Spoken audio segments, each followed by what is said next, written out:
Here, the movie that scared me the most and really damaged me was The Exorcist. I saw it at far too young an age. The uncle who showed it to me also lived down the street from where they film it, so he showed it to me like I was watching a documentary. Really tried to scare me, and he succeeded. I didn't sleep well for months, but I don't know. I make horror movies now, so I guess it worked. Totally worked. Lo que pasa que alguien me puede traducir o lo puede... Es que en inglés... Sí. Vale. He doesn't speak English. So Oh, it's okay. Yeah, please. Yeah. Vale, mi primera pregunta era cómo había sido el proceso desde que aparece en tu mente rodar esta película. How was the process since the first idea came to your mind? Mm-hmm. Y bueno, la idea cómo se ha llevado a cabo, ¿no? And how did you make it? Sure. Was it made? So I first had the idea after watching Poltergeist, another horror movie I love and has been with me for a long time, but I was watching it for probably the millionth time, and that movie begins with the family's golden retriever wandering through the house, clued into the haunting before any of the characters catch on. And that trope, that cliche, is in so many horror movies. The dog that a family will buy an old house the deal was just too good to be true, but that's strange, the dog won't go into the basement. Or there's another dog and he's barking at this neighbor who's out late at night in the backyard doing something. The idea that there's a dog in a horror movie who knows more than the human characters and can see things that we can't is, I think, very relatable, because even if you're not a fan of horror movies, I think anyone who's been around a dog for a period of time wonders or worries, why is my dog barking at nothing or staring into an empty corner? So I think it came from there. I think horror movies are best when they're relatable, and I think we all relate to dogs so easily. I started making, as I was writing the film, which took a while to figure out. I worked with a co-writer, Alex Cannon, but as I was trying to figure out how do you tell a story with a dog who can't talk, he doesn't have the same abilities as people, but he has these new senses. I made these short films with my own dog, Indy, who is in the film. He's my dog. Yes, he's wonderful. I love him too. And it took a long time to figure out exactly how to, a human actor, you can, there's so many ways to dial the performance of, you can have a conversation with them and, there's, quick instructions you can give them. You can't do that with the dog. So those short films were an opportunity to figure out how do you tell a story from a dog's perspective, using perspective as the way that you unfold the narrative, but then also how to work very specifically with this one dog. And the rest just took years. We filmed for over 3 years across 400 days to get all the footage, just because the dog works so slowly. So what do you think came first to your mind, like a ghost story or the new POV? Yeah, so I think it's the question. So I love I read a lot of Stephen King, which probably a lot of people who are into horror do the same. And I heard him once say that his favorite horror setups are questions. What if a bullied teenage girl had telekinetic powers? What if an alcoholic father moves into a haunted hotel? I think the what is my dog scene that goes the bump in the night was the question I was really excited about. There's definitely there was a concept, and it took a while to crack the story, because my co-writer and I, we really studied how do horror movies work. What are kind of the beats? The family moves in, there's strange, subtle goings on, and everything snowballs. Most horror movies escalate as the violence or the supernatural gets more and more intense. But how do you do that when you don't have dialogue, or a character who can't open doors, or they can't take that old book off the shelf that tells the haunted history of the grounds? So how do you unfold the narrative just through these unique canine senses and blocking? So yeah, it was a challenge to figure that out, but I think it started with the question of what do our dogs really see? I will ask about the screenplay, because I think it's more difficult, or it's very different.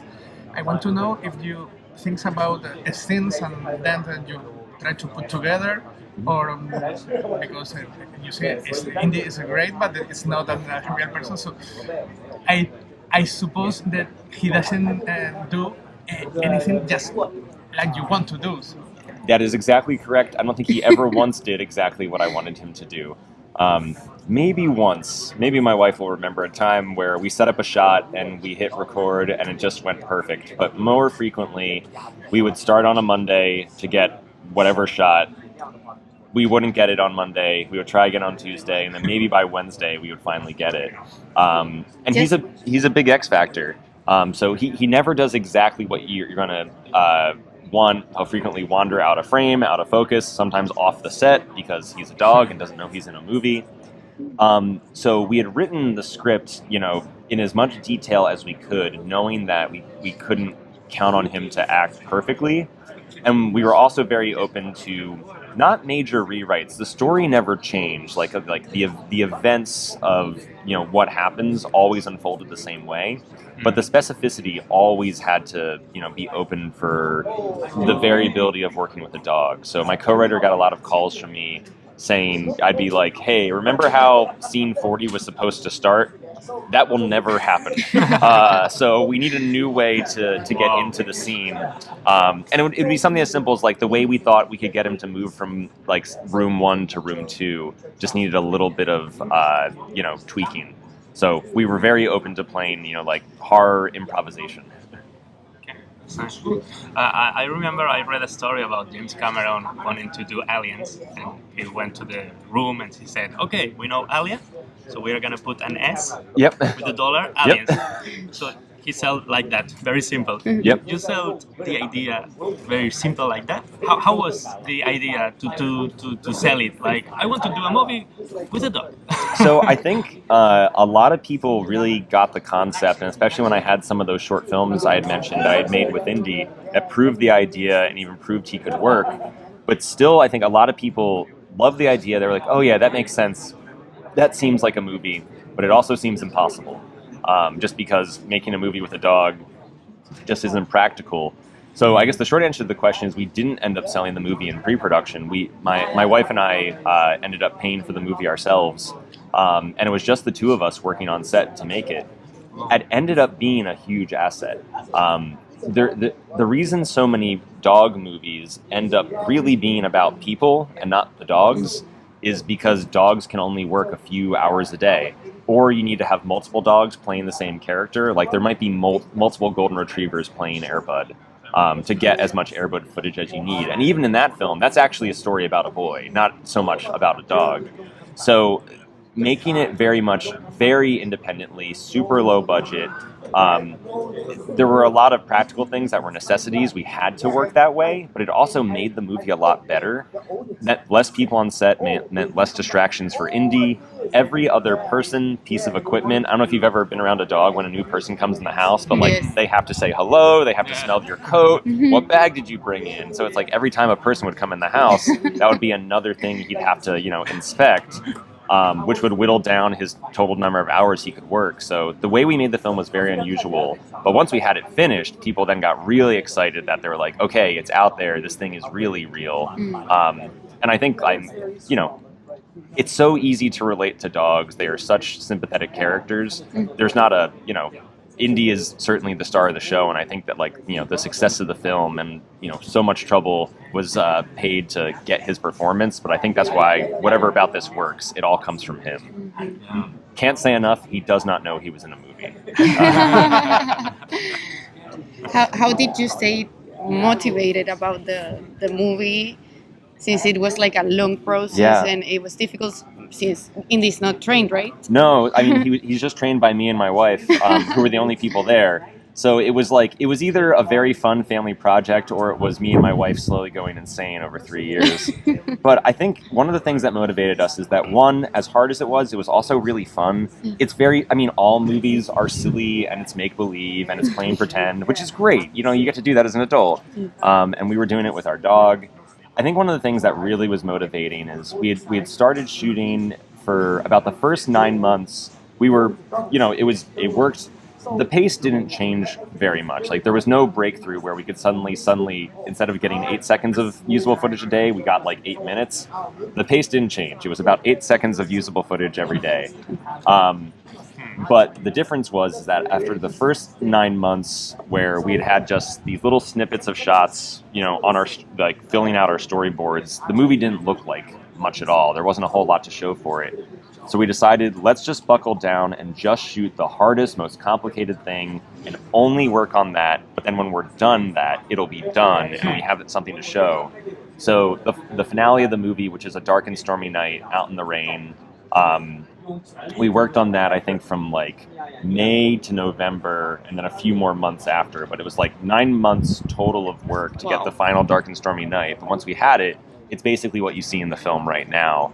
And that was, like more than a year into it, but we had that really finished, polished, and I think really that scene I love. It was very motivating to okay, this is going to work, we can finish it. That's as hard as it's going to get. We can work backwards from there. So that was a big, important part for us.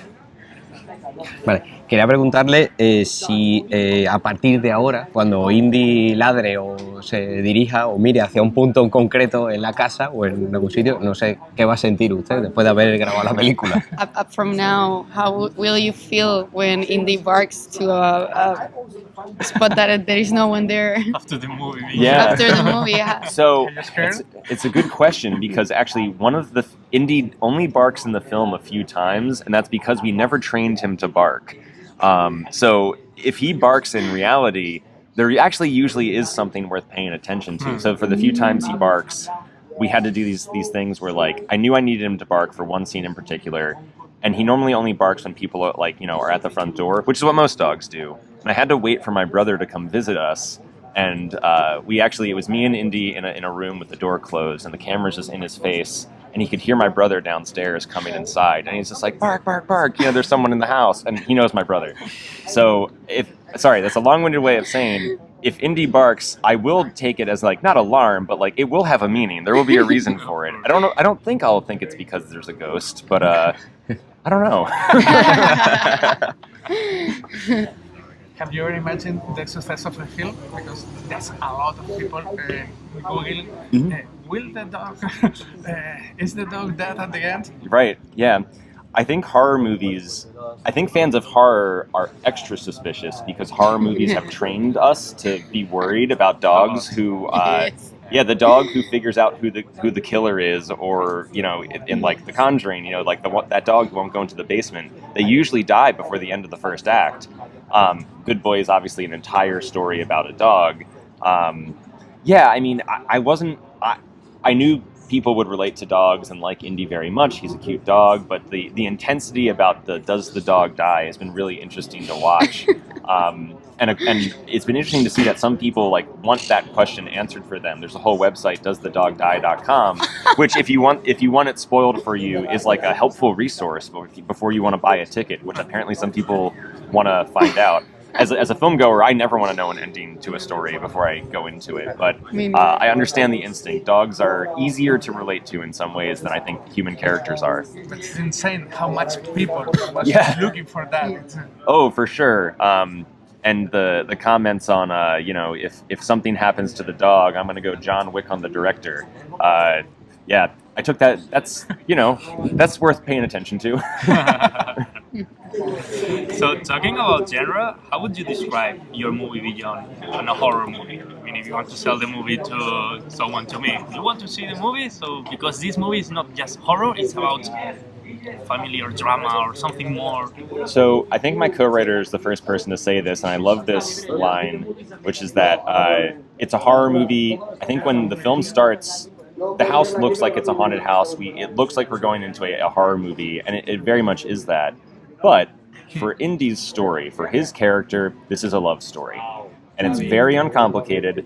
As soon as the film begins, I think a few things are clear, which is that, it looks like a haunted house, but that this dog and this guy care about each other a lot. And that's very easy to relate to. Usually when you start a movie, you have to convince audiences to like a character, and then if it's a romance, why do these two people love one another? Why do they, fall in love? With a dog, You don't have to do any of that. It's just like, oh, I get it. You know, like that dog and this guy, they are bonded. That dog would do anything for him.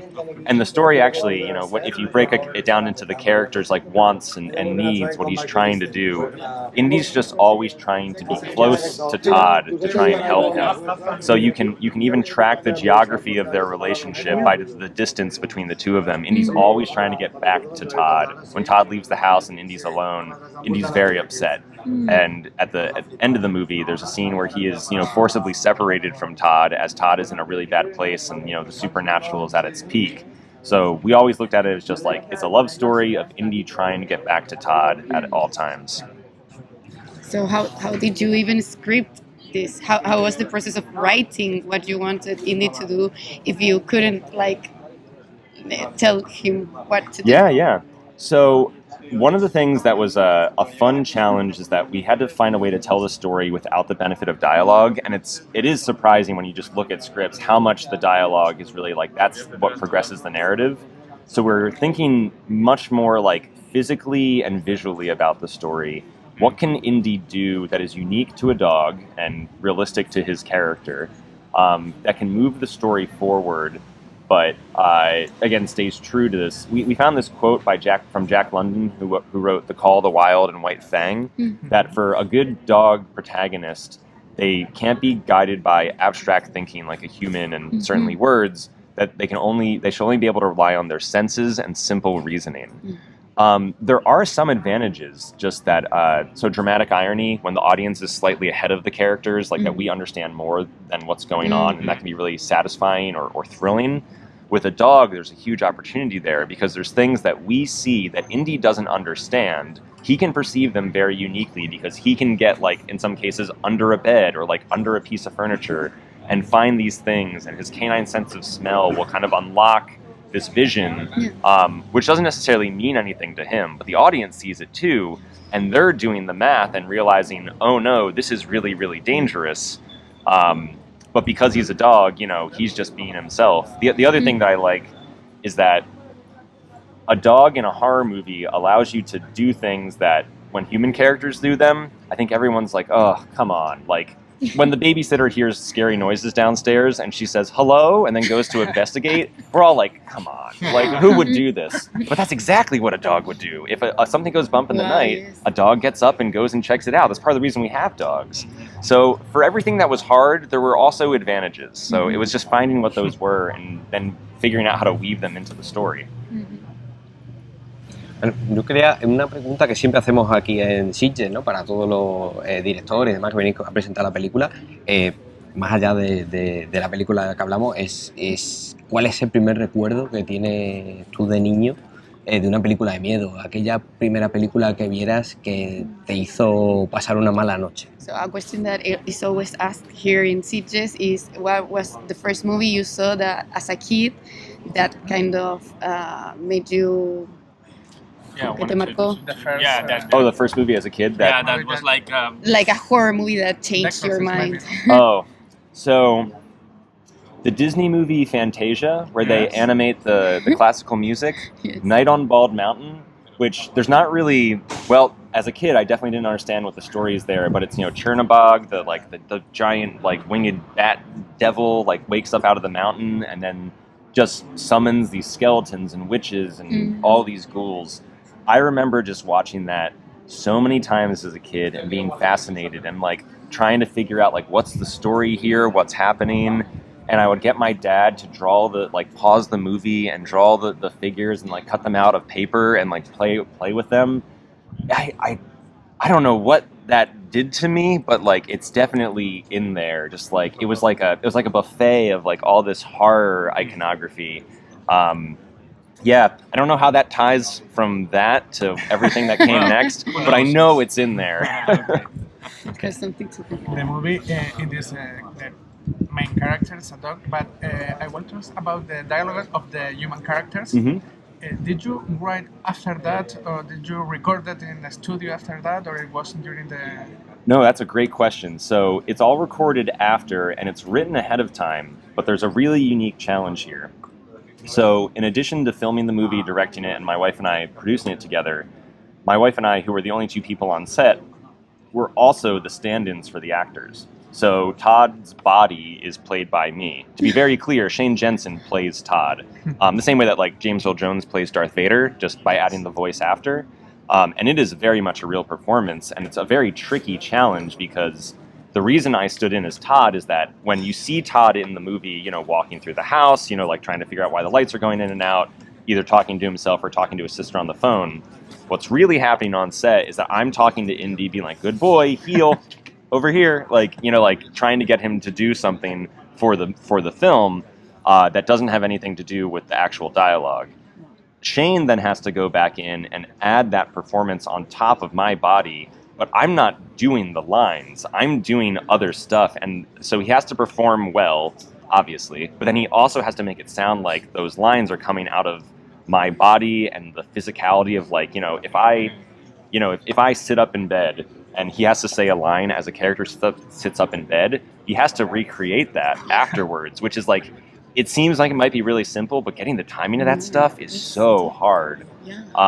So that was another really interesting piece of the puzzle. So it's Shane Jensen who plays Todd, and then Errol Friedman who plays the sister. I mostly stand in as Todd's body, and then my wife she also plays Todd sometimes. If you pay attention, Todd's pants don't always fit perfectly well. But she also plays the neighbor. I also play the specter of death that is getting closer and closer, which is Todd essentially, covered in this horrible gooey muck. It was a very silly, funny project to work on that way.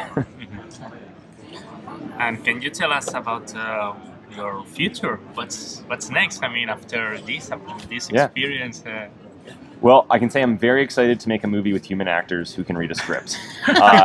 So that's definitely, the next movie will definitely have humans in it. I probably will return to animal storytelling and probably movies about dogs again. I don't know if it will be a direct sequel to Good Boy, although we do have the ideas to do that. I think dogs really are amazing characters just because they are so easy to relate to, which I know I've said before and I talk about all the time, but the uncomplicated nature of them, I think, really is an advantage for stories, that you can tell stories about like bigger ideas in some cases because you have these characters that, like, because of dramatic irony or just because of their limited point of view, can really make stories accessible. The Direct Next project is going to use point of view and perspective, not similarly. It's not just another kind of genre, but now told from the perspective of a cat. Like I said, I'm going to put animals aside for a bit. But as a director, I'm really interested in how just point of view, blocking, and perspective can kind of reinvigorate, like a genre that's been around for a long time.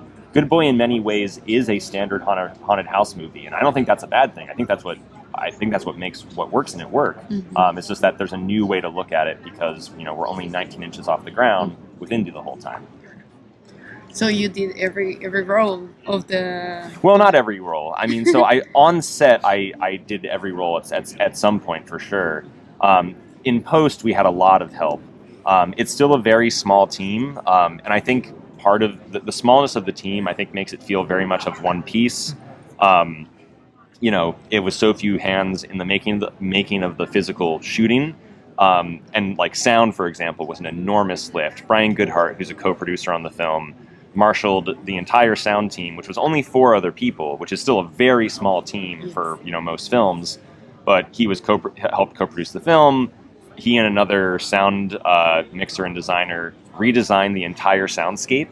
So every sound you hear in the movie, every swish of Indy's tail, every footfall of his paws, every jingle of his collar is recreated and rebuilt in post, which is just incredibly tedious work, and it's thankless. Nobody notices it, but you're not supposed to notice it. So that means he did a great job. And then, we had a composer write music, play most of he did, I think, all but one of the instruments himself. And the only instrument he didn't play was one he just didn't know how to play. So it was a small but mighty team that pulled it together in the end. So we certainly had help. I don't mean to say that it was not a solo project by any means, but it was just unusual. I don't have any more questions. Yeah. Thank you so much. I think that's Congratulations. Awesome. Thank you guys so much. Thank you, It's been Ben, really for fun your chatting time. with you. Yeah, no, it's fun to do a group chat. Thank you for all doing Nice. this. Yeah.